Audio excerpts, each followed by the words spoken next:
go to Brian Hedrick. Just kind of seeing how your team played today. I know you sat about 6 or 7 of the regulars, but they dominated this game from start to finish. How encouraging is that to see the guys that maybe don't get in there as much? Your system's obviously taking root among the whole roster. Yeah, we actually talked about it right now in the coaching staff, that it's a good sign when the players that don't play that often, when it's very clear what we want to do, and they express that also. I think I mentioned it after the Richmond game, but this was much better against a better team. I don't want to take away anything from Richmond, but Knox. No, that's not it. You'll get it. Easy. It is a good team. So we had big respect for them. That's also what I like, that we showed a team from a lower division, but we showed them respect. We showed that we take them serious, and then from minute 1, we really played our way and made it difficult for them. They got an equalizer from like nowhere, and they had the opportunity beginning of the second half. Otherwise, really happy to see how we could dominate with our football almost the whole game. Hugo Picard, we should mention him again. He got 4 goals in 2 U.S. Open Cup games. So Yeah. Your thoughts on Hugo Picard and how he's playing right now? Yeah, really nice to see. I also see the defensive part also with his press, and he because we knew that our I call them our opponent, and so I don't stumble with my tongue when I try to pronounce the name. But they are good on the ball. But we needed to press them well, and Hugo was very good in trapping them on their right side, our left side. Then what I really like is that he challenged his opponent. He missed some situations in the beginning, but he has to keep going. And then that's for him now. It's to take that step into the MLS, because he's so good, so he can do it no matter opponent. So far in MLS, I think he's sometimes, when he gets the opportunity, he slows down and go back again, instead of I challenge my opponent like he did today. But I shouldn't maybe talk about that tonight. It can be good for just be happy that he scored 2 goals. Now, you were a high scoring midfielder as a player. Do you remember your first goal? Yeah, for sure. And yeah, exactly. And I ask you that because Chase Adams scored his first goal for the first team. Yeah. And, your thoughts on that, and do you know that feeling? Yeah, I was recalling that I scored 12 goals on 802 games. So what was the over/under on that? 10? Never mind. and I took penalties also, and so it was not so many goals. But yeah, I remember. You always remember the first one in many areas in life. But it's if I can say something about Chase also. I mean, he's an amazing kid. Sometimes you forget that he's just 18 years old, because he's very mature, and he always put down the hard work. And what I also liked, yeah, he scored a goal, but what was not nice but interesting, because he missed a big shot like 1 minute before, and another player should maybe hide away, but we won it back, and he wanted it, and he did better in the next situation, and that's what you want to see. But I think also he was very focused in what I say, when he's turned in the wrong direction, when he got pressure in his back. That has been a thing we have talked with him about, and you see that he do exactly what you want to do, then you also get happy as a coach. You guys obviously you lose West to the season-ending injury, huge loss.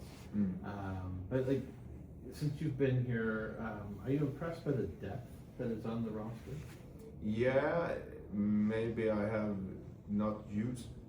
It's a thing we have talked about, my subs or our subs, that we haven't done them early enough in some games, and so this game is also good reminder for me and my coach staff that we have players that can compete.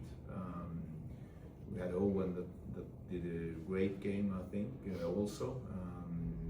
Amar, Sekou did a good game against Philly, but solid again. So yeah, I think it's a good reminder for me, but it's also good boost for the squad. So again, it's a team we are supposed to beat, but the way we did it, and that many players showed them from that side, that builds some trust, I would say, in the group. To expand on that answer, how valuable is this experience for the players who play tonight that don't normally get as many minutes in an MLS game, and also maybe for some of those usual starters who maybe got to see the game in a different way, being on the sidelines? Yeah, I tried to find the right answer, but I think it is important. Like yesterday when we trained, then we had more or less this starting 11, and that's also good for those players that are not always in the starting lineup, that they get the focus, and then Sean and Rudy that started most of the games. Sean has started every game in MLS. They are then a bit, I don't know the word, but they are more. They have to just be the opponent in some playing sequences, and then we can give a little bit more love to some players that don't get it usually in that extent. So now I think it's very good for team spirit, and this is also something I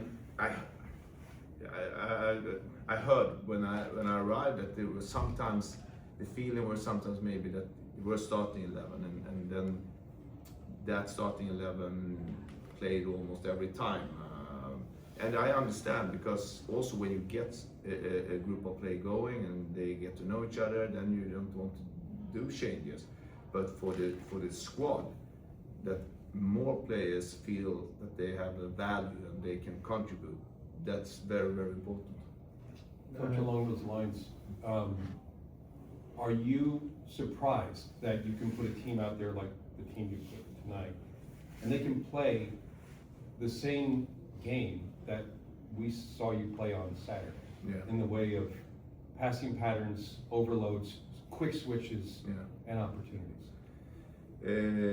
That's what I would answer like this. That's what you hope for, but that's also what you have before. I mean, I would lie if I answer now that okay, yeah, I knew that and I was very sure of that. No, because it's also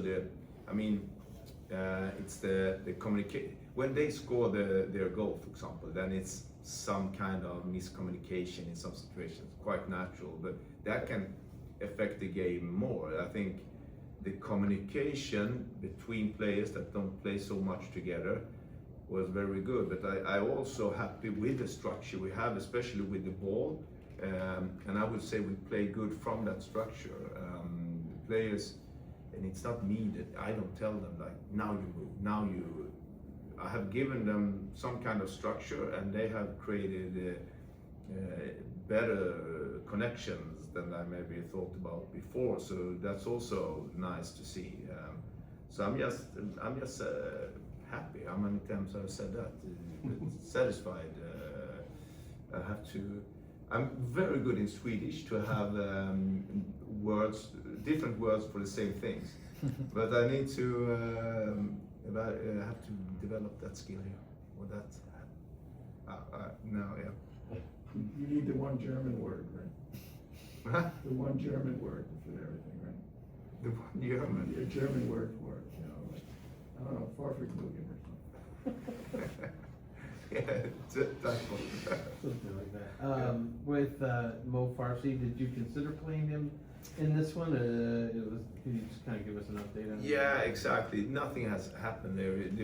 We actually had this thought about starting him, letting play 45 minutes, change with Herrera, but then he played almost like 15-20 minutes against Philly, and then we were more like, no, we don't risk anything.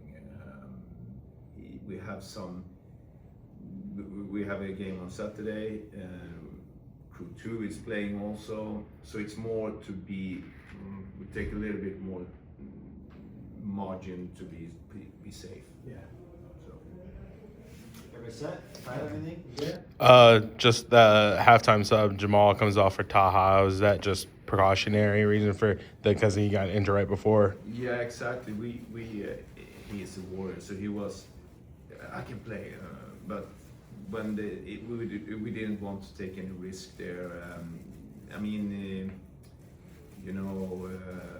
I don't say it's not the same as West, but with West we let him play, and then now we didn't want to take any risk at all. But he wanted to keep playing, so